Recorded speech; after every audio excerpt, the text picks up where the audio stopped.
Continue praying with us this Advent season as we pray the St. Andrew Christmas Novena 15 times a day from November 30th to December 24th.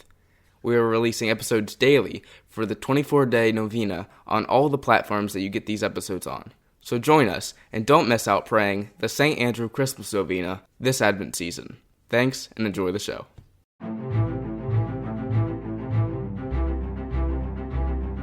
Hey everyone, welcome to Uncovering the Litanies. I'm your host, Luke Evans. And I'm your co-host, Nick DeLorenzo. Today is the third week of Advent, and the theme for this week is joy. So today we're here with Josh Homison. How are you today, this great, third week of Advent? Yeah, definitely. You have your 100% wreath up and everything? 100% not November 13th, because we don't do that around here.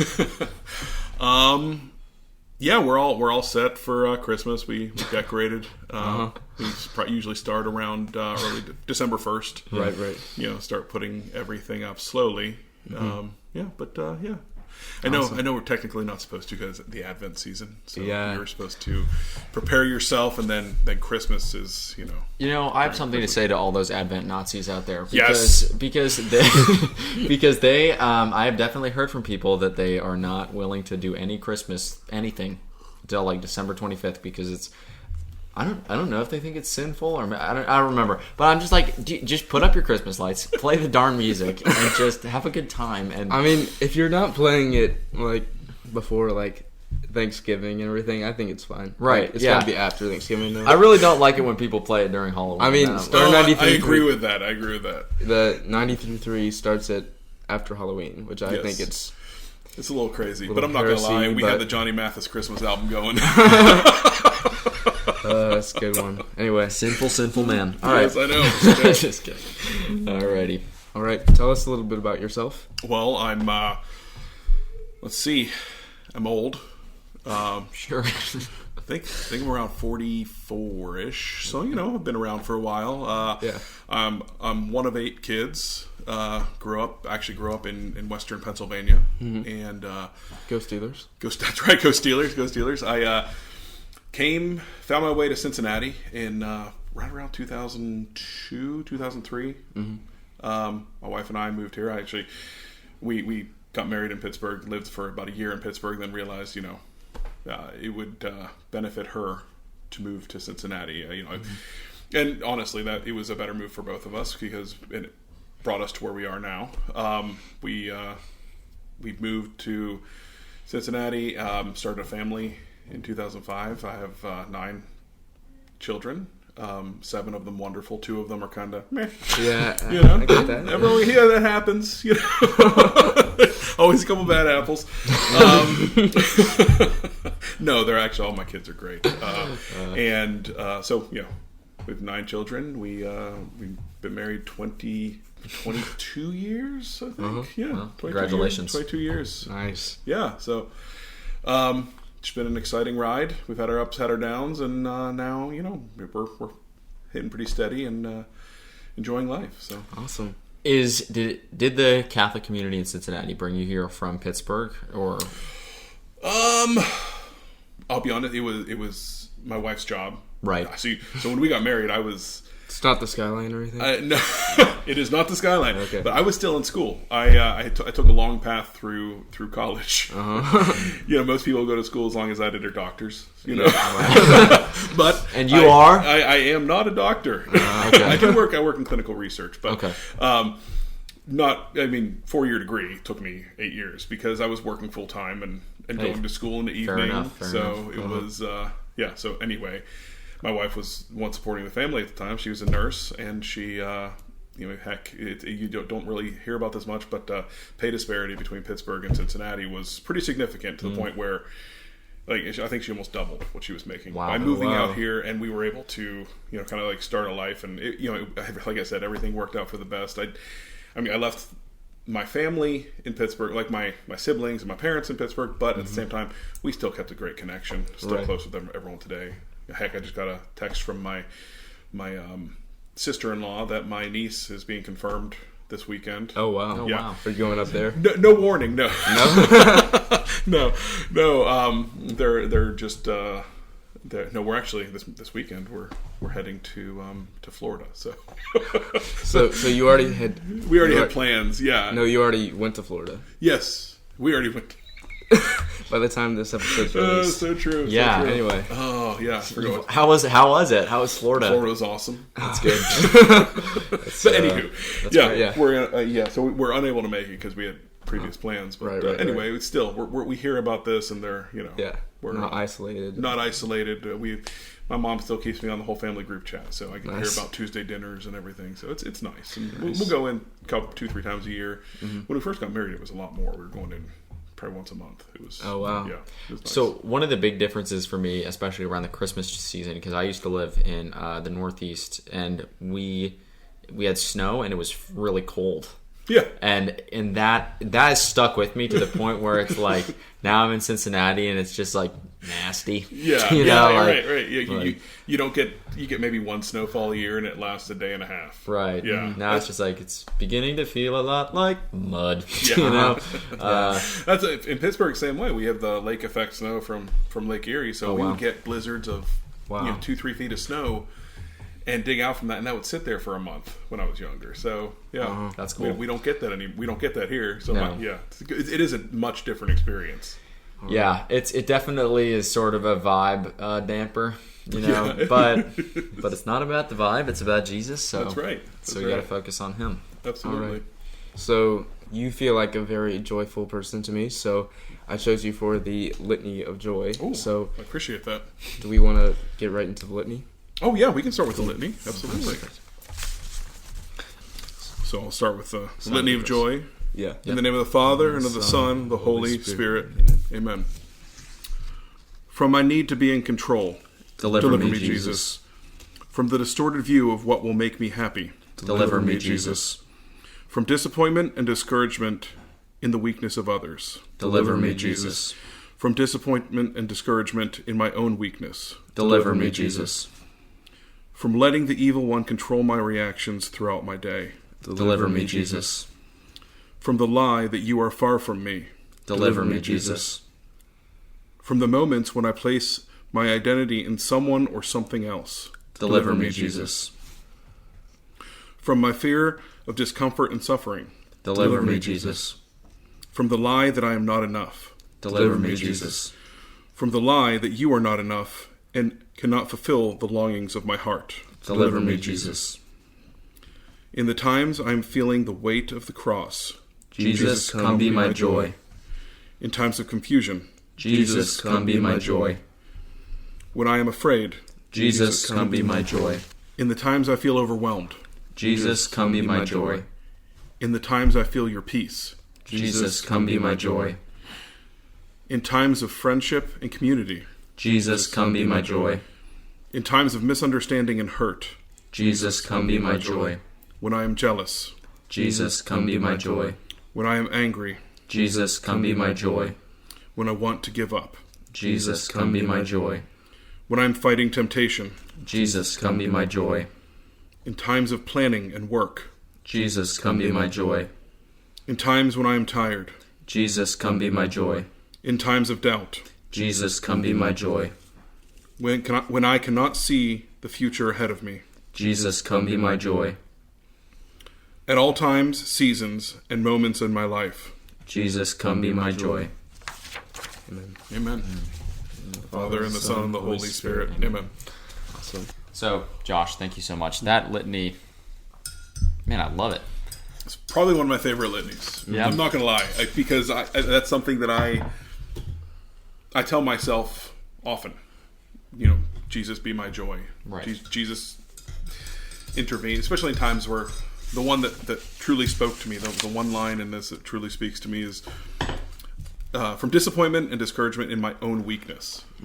Yeah. Jesus, deliver me, Jesus. Elaborate on that. Why is that your favorite line? Why is that? Just, I think everyone has doubts in their life. Everyone encounters difficult times, and maybe as I've gotten older, and been through some difficult times, I realize that it is Jesus who gets me through that. It's not. It's prayer from others. It's Jesus, and it's my. I don't know. There's always been something inside me when I say that, when I say deliver me, Jesus, or Jesus be my joy, that kind of brings a peace to my heart and lets me know that everything will be okay. And even if it's not okay the way I think it's going to be okay, it's going to work out because God has my best interest at heart, and He's guiding me down the path that I need to go on. Sure. So you said that this is one of your favorite litanies. Have you heard of it before? We I have recommended it not. to you. No, But you already love it. I already love it. That's good. I honestly, I'll read It through already it. hit Billboard's top 10. Easy bill was top 10. Yeah. So I'm huge into novenas right now. Yeah. Okay. My daughter got me the Pray More Novenas.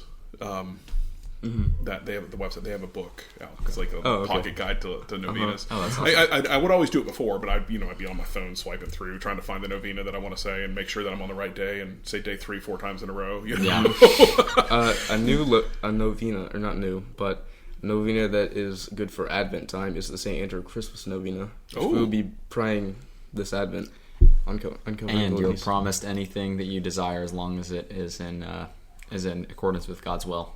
Really? So yeah, you pick. I love those. So you pick the one thing that you're like, I really want this, and if it's in, He'll give it to you.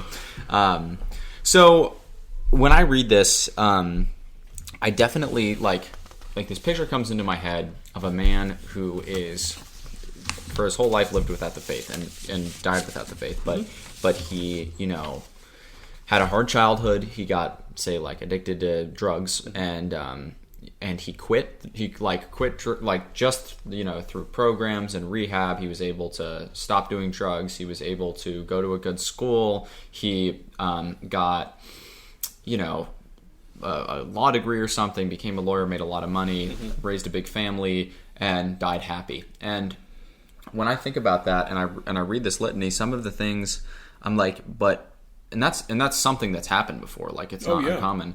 And I'm like, that person did it. Did that person? Well, I guess obviously it was only through the grace of God that man quit the drugs and things like that. And but he never recognized that, and he never did that. So when I think of things like in times of suffering, when I'm jealous, when I'm angry, when I want to give up, Jesus, come be my joy. We put this reliance everything needs to be leaning on Jesus, like we are completely dependent on Him, which is true. Yeah, absolutely. But how is that? I feel like we can do it without realizing it, and we can. So, is that a paradox at all, or is it more just sort of my human perception of it? I think we all deal with many different types of people in our lives. You have people who do not, that they don't know Jesus, they don't know. They've never been exposed to any type of faith. I know a lot of people who kind of were essentially raised faithless. They were, especially now, which it's very sad. But they talk to me about about these good things happening, or getting through a difficult time, and they just most of the time it's they're sitting quietly, or they have support from others, and I think it would be, I think all of these people have experienced Christ's love without knowing it. So just because they are not faithful, honestly, it doesn't mean because they're not believers, or they're not involved in the church. That does not mean that God has forgotten about them, right? We all know that. That's something we all learned early on in our lives. That we even say if you break it down to just what is God, He's goodness, right? He's the God of, He loves us all, and this is very breaking it down very basic, where you have the forces of good and evil, and God is good, the devil is evil, right? Yeah. So these people, to get through those times, to get through these difficult times, they're filled with they have good feelings, they're they have good intentions moving forward, and that the goodness is God. They may not think it, or may not equate it to that, and they may think, I'm just a real strong person, and that's that's where it's a dangerous path to go down, to think that this is all because of you, because even if you're not going to come out and you're not going to pray a litany or pray a novena for this strength, you're still pulling that strength from somewhere. and you're still that strength it's coming. Very seldom does that strength come from within without the help of God. Yeah. So. Okay, so the virtue of joy, how do you cultivate it in your life? Like, obviously, you can't just have fun all day and, treat yourself. And but how do you cultivate it, balance it out with not sorrow, but, So, I mean, I think joy is I think you balance it out by, I'll be honest, 99% of the time I have joy in my life. And it's... that's why we picked you. And, I get... My wife will yell at me, like, you're not taking things seriously enough. And because I'm laughing, but I'm taking things seriously.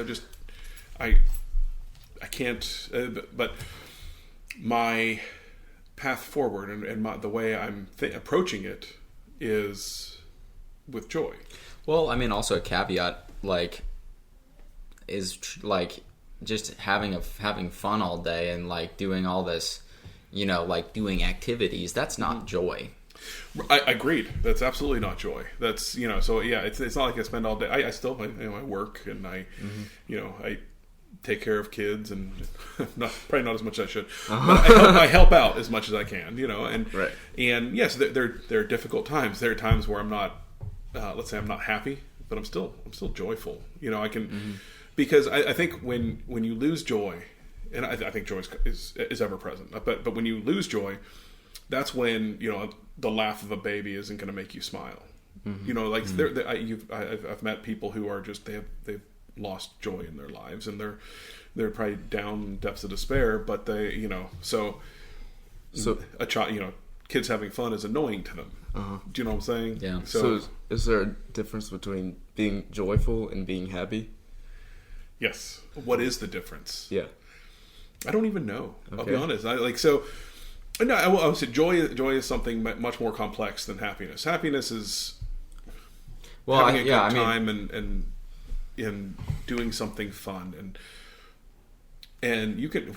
Obviously, we're not talking about the virtue of happiness. We're talking about the feeling. Just a feeling of happiness. Right. Yeah, it's not like you're laughing at a movie or funny meme. It's joy is something where your whole being is kind of enveloped in just it's a positive feeling, something that that essentially everything is good in your life.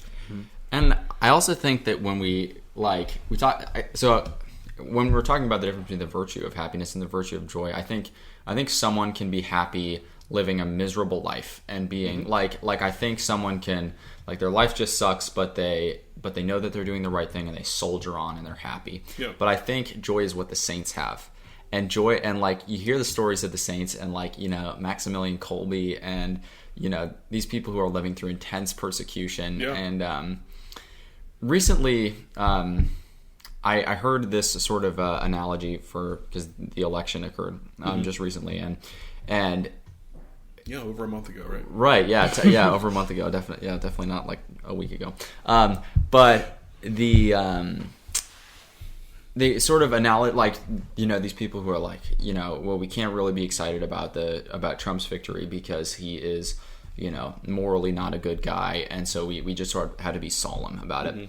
But then someone analogized it to how the early Christians felt when an emperor who was still evil and was going to let people, murder and rape and steal and stuff, but he just didn't really care about the Christians, so he wasn't going to persecute them and he wasn't going to skin them alive. Yeah.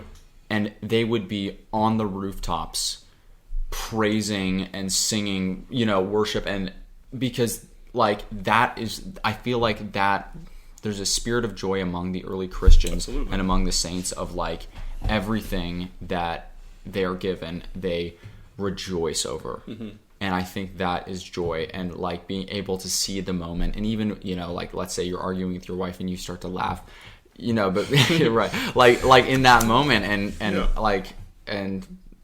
obviously I've never experienced that, but you're sort of able to take a step back and being this is hard, but it's also wonderful. Yeah, absolutely. I have someone who loves me enough to argue with me. Right. That's a big thing. It's I think I was just telling my wife the other day. I tell her all the time, I was oh, you're an amazing woman. and she gets mad at me because I'm doing something wrong, obviously, by telling her she's amazing. Yeah.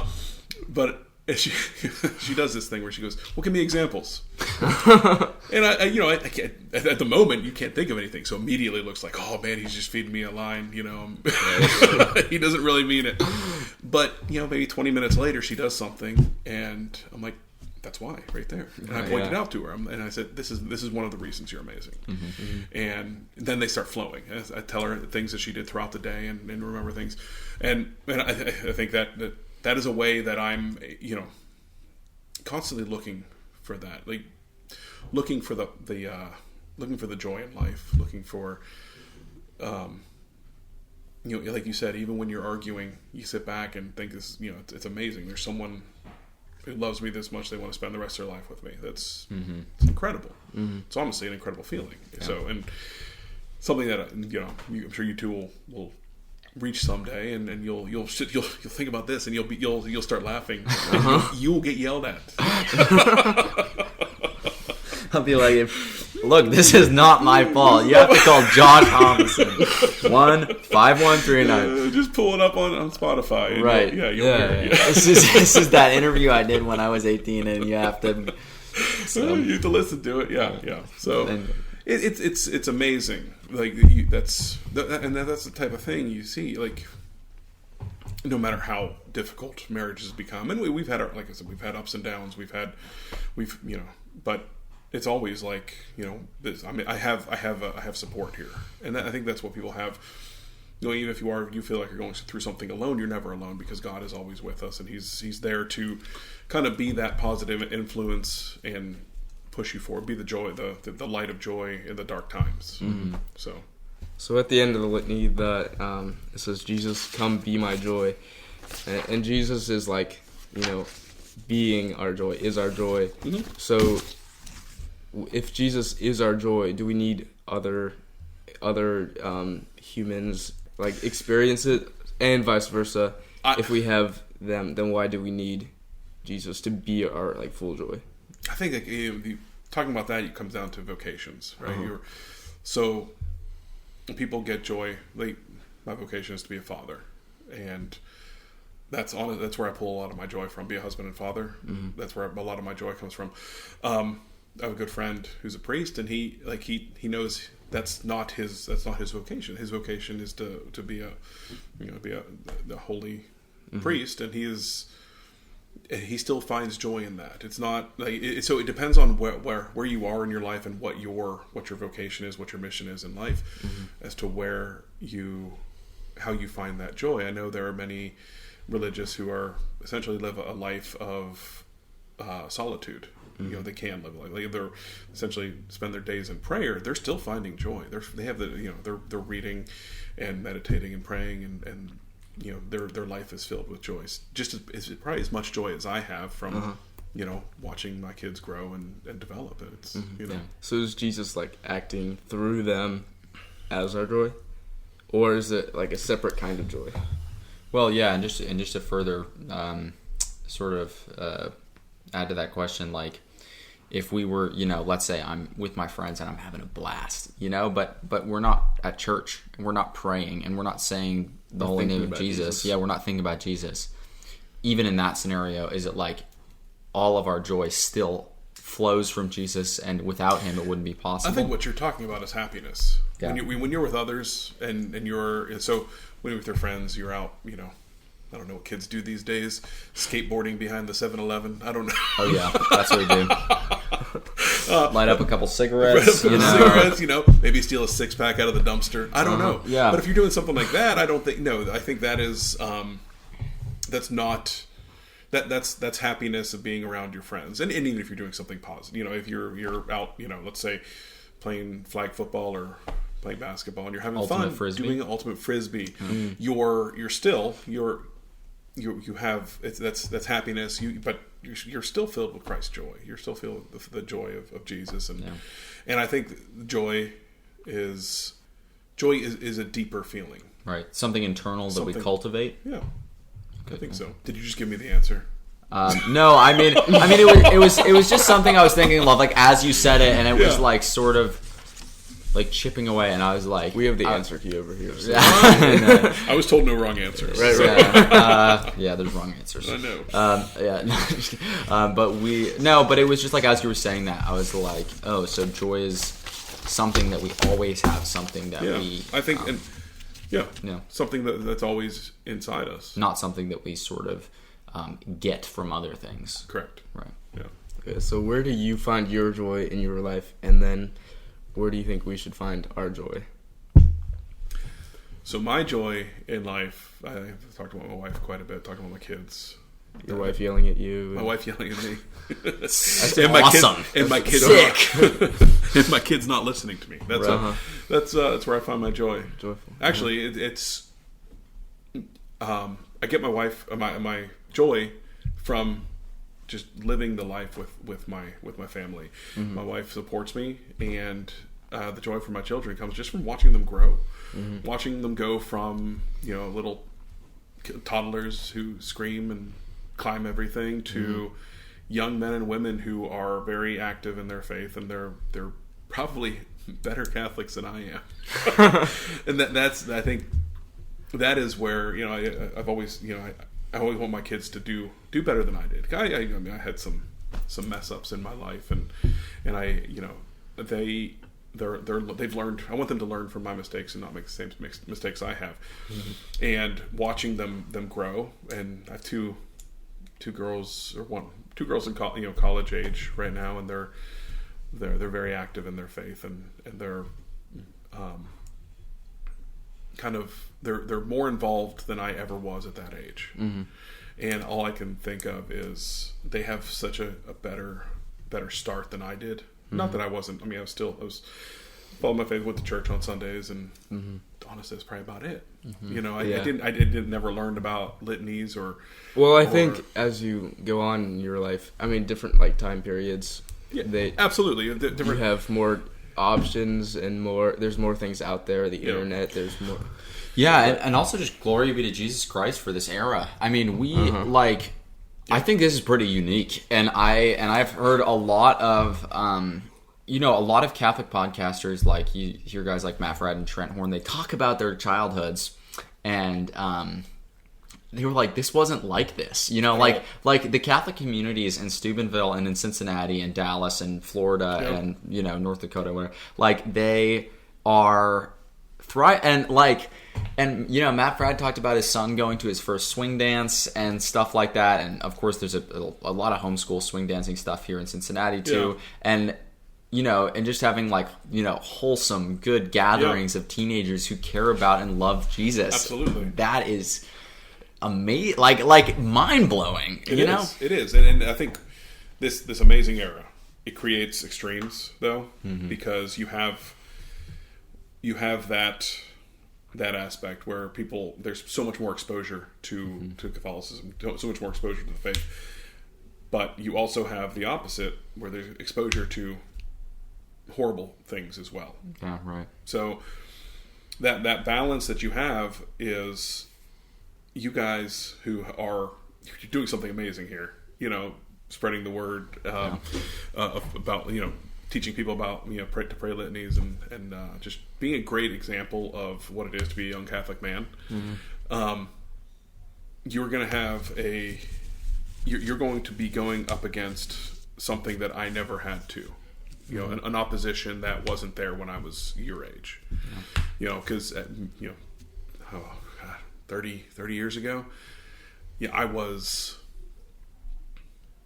kind of middle of the road, and more people were in the middle of the road, and now you guys you're gonna have the same. You have all these positive influences. There's people who are exposed to more negative influences, and that's gonna be a challenge moving forward, not just for joy, but for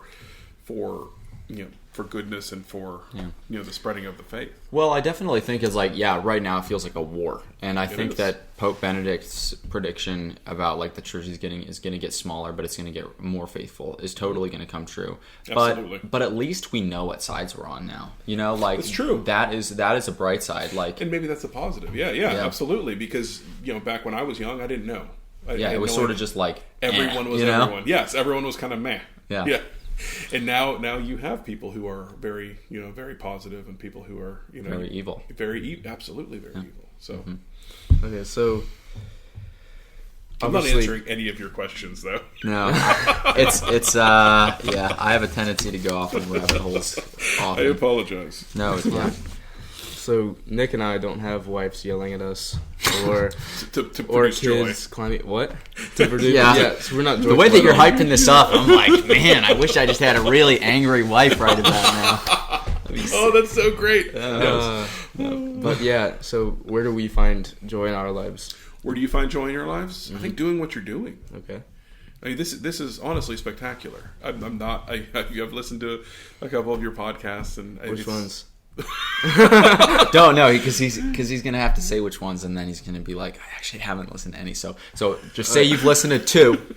We're gonna keep it at that. The best 2 And ones. right, they were your favorites, right? They were my favorites. Okay, all right. So where do we find joy as teenagers? Where do you find joy as teenagers? Like I said, doing what you're doing, continuing that on, and I think just being with friends. You say finding activities you like. You talk about ultimate frisbee. Yeah. I think that is a great way. You're finding. My guess is you're finding a lot of like-minded people. Oh yeah.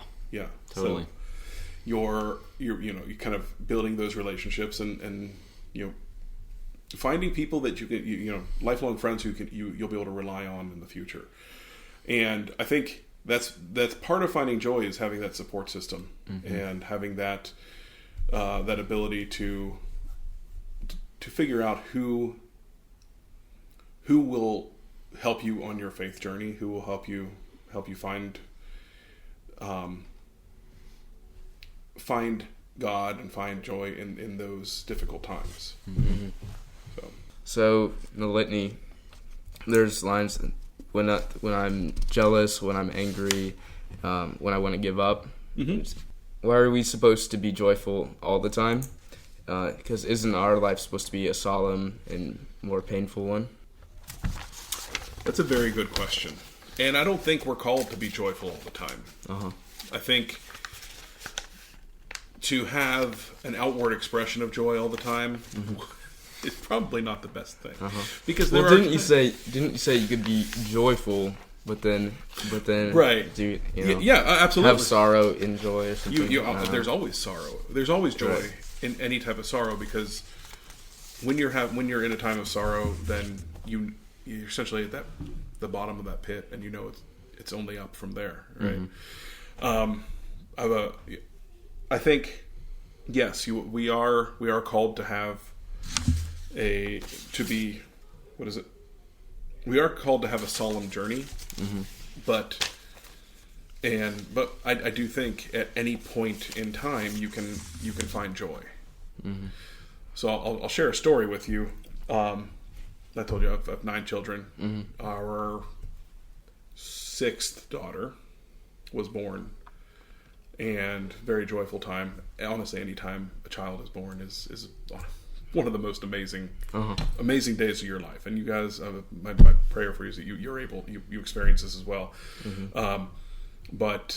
So very excited. My daughter Cecilia comes into the world, and she was.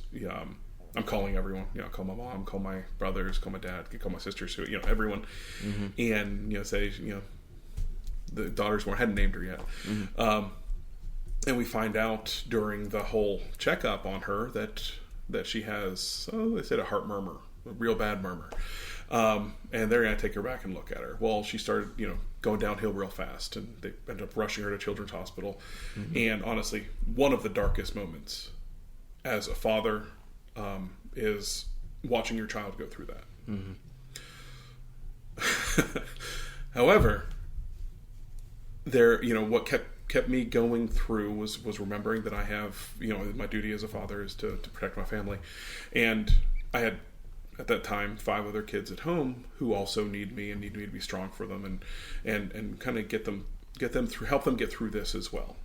My wife and I, we did a lot of praying in a waiting room. We had a lot of family show up, a lot of people show up. During that time, there wasn't a lot of outward joy. Okay, it was solemnness, a lot of people just, people sitting, praying a rosary, sitting, maybe talking about some stuff. My sister-in-law, she's really good about this. She would just come and say, ask how things are going. You enjoying work, Josh? I'm like, of course, Rose. Of course I am. Talk about stuff like that and just try to take her mind off it. She was spectacular through this whole time. And we wound up, Cecilia had 3 open heart surgeries in the first week of life. Oh my gosh. However, during that time, we got called back. The first day was horrific. She was probably in surgery for 8-9 hours. It was. Wow. We had no idea what was going on. They come out every few minutes and tell us, this is happening. She's still okay. Blah blah. And the worst thing is, she's so small. She was tiny. Well, luckily she was a fat baby. So I just meant like an adult or a teenager. Way more I don't know, durable. Oh, absolutely, yes. Well, that's what they said. They were. She was lucky that she was so chunky because if it's a small frail baby, they don't have the strength to kind of make it through. So. We finally get called back to the room, and the doctor comes in. He's the guy who did the surgery. He's sitting there, and he's talking to us, saying, "Hey, just so you know, this is what you're going to see." He said we had to give her 10 units of blood, and he's being very solemn and serious. And he he tells me he said so when you go in and see her, make sure you take a lot of pictures, because when she's when she's 18 going to prom, you'll be able to show these to her to embarrass her, Uh-huh. So he said that, and at that point in her life, I had not thought about anything beyond that day. And in a solemn period of time, I found this spot of joy. Like, this guy knows what he's doing. Mm-hmm. And he just said she's going to be 18 someday. Uh-huh. So that was honestly an amazing moment, because that was the joy in the solemn times. Mm-hmm. It was the kind of like God letting me know he put that doctor there to let me know everything's gonna be okay, mm-hmm. and I'll be able to make fun of her, and I'll be able to tell her she looks like a monkey, stuff like the stuff that I've done with all the other kids, and I would have that opportunity with her too. Right. And we do, and she's I call her a monkey. She says I look like a gorilla, stuff like that. And she's a bald gorilla, but a gorilla nonetheless. So it's even in those times, and I'm gonna tell you that joy was always there. Sometimes it takes some time for someone else to dig it out for you, because as serious as I was that whole day, and I struggle my entire life to be a serious person. Mm-hmm. That day, I don't think I cracked the joke until after he said that. Mm-hmm. And then immediately my first question was, well, you said she got 10 units of blood. Was it from good people? Oh my gosh. Not the undesirables. Not the undesirables. I want only good people giving her blood. So, right. But that was kind of... So sometimes you need others to bring that joy out. But just because it's coming from another person doesn't mean that it's... the joy is brought there by your relationship with Jesus and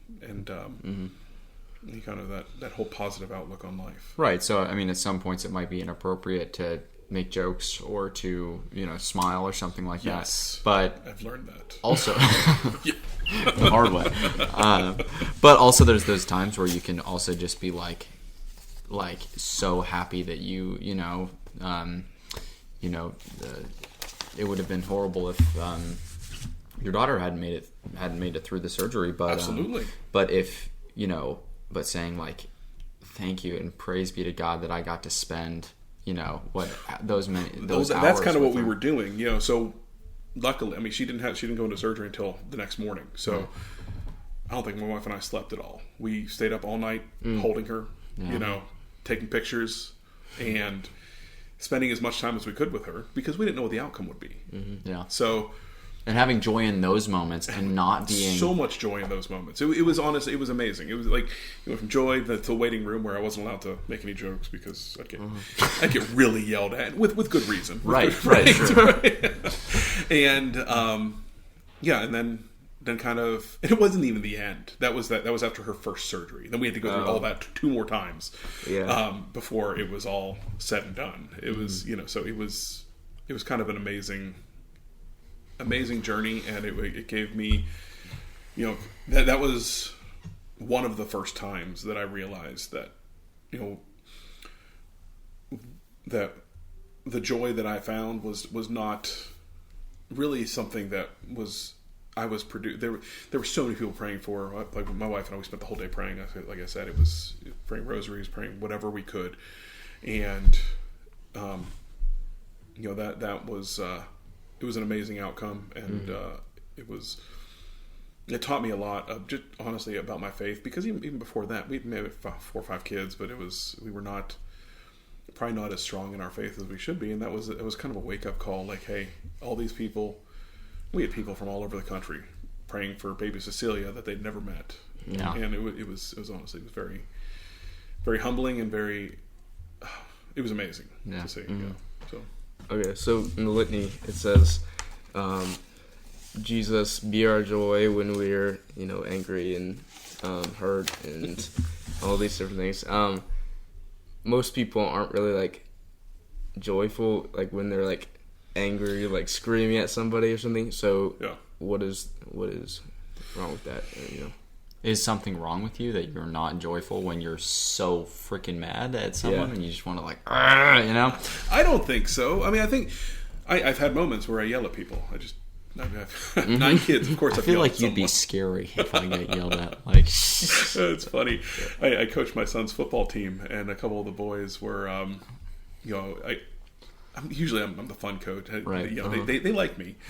But it came a point where we were down by like 35 at half. It was a blowout, 35 at halftime, and something like that. It was something ridiculous at halftime.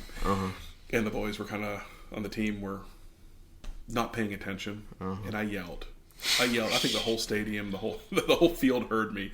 And a couple days later, the boys came up and were like, Coach, when you yelled at us, that was the scariest thing I've ever seen, have ever heard in my life. I was like, just like my dad, like he's so chill and everything, but when he gets mad, it's like so scary. Yeah, I don't know. Right. I can see you can be the same. Yeah, right. Same well, type. Yeah, like my stepmom, she's less like, she's sort of like, I wouldn't say perpetually annoyed, but we're perpetually annoying, so so it's more just like, wow, she's not annoyed, like that's what we should be surprised. But like my dad's also just like very happy, and like we'll do something and he'll be like and like just very like sort of tap on the wrist, but but same thing when he gets angry, then you're like, thumbs up.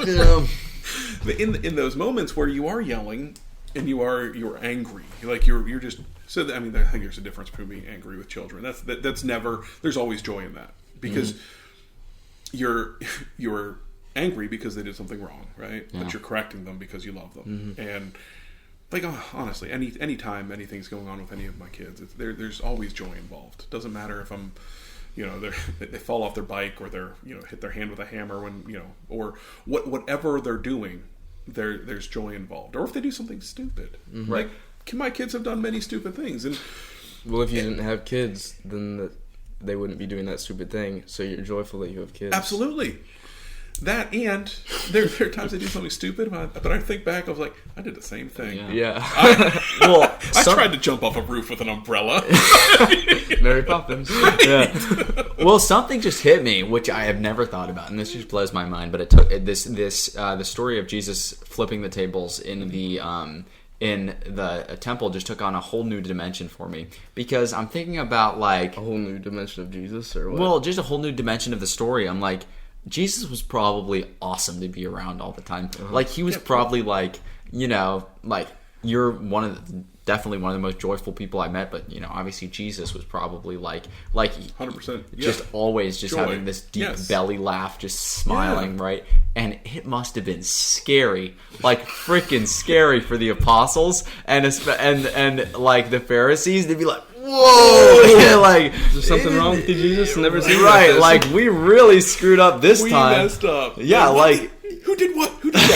No, like the most happy man on earth just like went psycho. Like you probably are like freaking out, like that same thing when your dad's mad. Like you're probably like because in general most dads are pretty happy people, right? They didn't have to do childbirth. They're like, this is easy flying, man. I got the easy part. So you're just happy to have them around. You have to deal with the kids all day. It's not like the mom. It's sort of like a pay. Like they're like every good thing is it's like them paying you back for like the pain that you had to go through. Absolutely. So, but dad's just like everything's a plus. It's you're just adding. We start even, and then everything. Anytime a kid does something good, it's like, oh, this is awesome. Yeah, exactly. Yeah, the mom like. Like we're starting from negative 100 here, so you better get your act together. But like I was saying, there's a difference between anger with children, anger with people, being angry in that situation, and then there's being angry at injustice, like Jesus was, right? There's that is the time where it would be hard to find joy because you have this situation happening where you're not. What's going on is not good. It's not. You're obviously angry, so there's no. I guess the bright side is that you're correcting an issue. You're correcting an injustice. You're there to kind of put things back the way they should be. But that in that situation, when you're angry. You need Jesus to bring you joy and help you find the positive and the joyful path out of that situation. Just to wrap up, how can we find joy in this Advent season this year? Joy in Advent is it's found. I talked earlier about the birth of a child being joyful. Right. It's all, and I think. That's what's kind of amazing about Advent is every year you're prepping for that, prepping for the birth of Jesus. Mm-hmm. And when you're a kid, you're prepping for the birth of Jesus, but also you got Santa Claus coming, right? Right. Sure. So there's that joy when you're younger. You're excited about the good things happening, and there's decorations and bright lights and cookies and all this stuff, and family. A lot of times, family getting together. Right. And sometimes Santa overranks Jesus. Sometimes especially I think when you're a young, kid, when you're a kid, and I think that's completely okay. Mm-hmm. And I think understandable. It's understandable because that's kind of where your mentality is. Mm-hmm. Like you're very excited about new toys and bright lights and right. Yeah. Jesus, we've been through it a couple times. We kind of burn out. Yeah, like I went to mass. That's. and then as you get older, you realize the meaning of Christmas and the reason for the season. The reason for the season. There you go. Putting Christ back in Christmas. We're pulling out bumper stickers now, guys. But you realize that. Yeah, uncovering the litanies bumper stickers.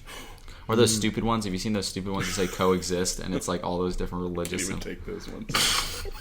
Annoy the heck out of me. It was annoy the heck out of me too. All right, so back to putting Christ in Christmas. Christ in Christmas. The good Advent. The good. I think the reason the question was what is the how can we find find joy in the Advent season? I think you find joy in the Advent season because number one, I think the birth of Jesus. Mm-hmm. Like you said, that we're so lucky every year we get to celebrate that. We get to celebrate Jesus coming into this world to save us, and we get to that point.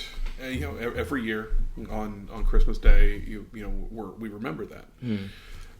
So there's definitely joy in that. The other thing is just kind of outside of the Jesus aspect is that's a lot of time where people come together. And you get to see, maybe family members you haven't seen in a while, or just, now I'm finally in a situation where some of my kids are away from the house, so I'm looking real forward to Christmas break when my daughter comes home, and that's gonna be amazing. We get to be together as a family again. But I think overall, you find joy in just in the fact that. In the preparation that we have during Advent, it's coming to a point where we're going to be, kind of refreshing our faith, rejuvenating our faith. Where it's an opportunity to kind of start anew during Advent, and I know myself. I started.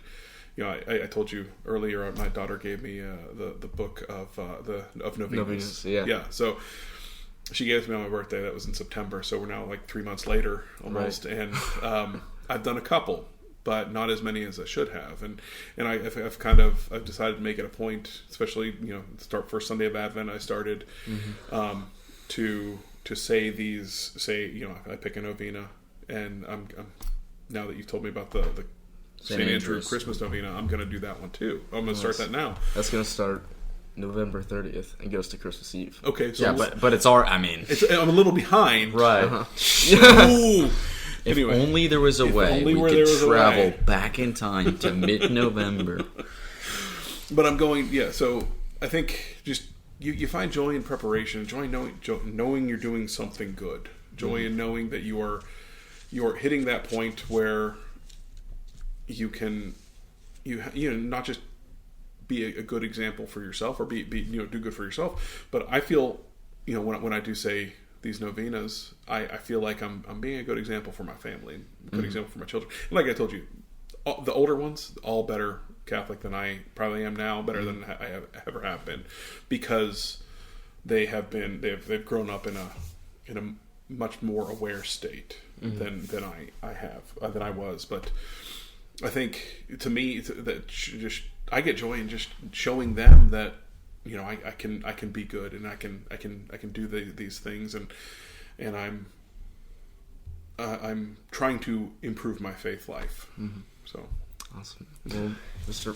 Homison, thank you so much for joining us on an episode of Uncovering the Litanies. Yeah, this was probably the most fun I've had on an episode by far. So joyful. Yeah. Thank you very much. Yeah, I hope the mic wasn't too loud. Like, people are going to be listening to this with headphones on. It's just yeah. It's eardrums bursting. It's worth it. Yeah. Your laughter will forever scar them. This was spectacular. I want to thank you guys both for the opportunity to do this. And I know my answers are probably all over the place. But we might have said some heresy. Yeah, I may have. I don't know. But it was a great opportunity for me to just come here and talk to you guys. So thank you both very much. Yeah, thanks so much. Josh.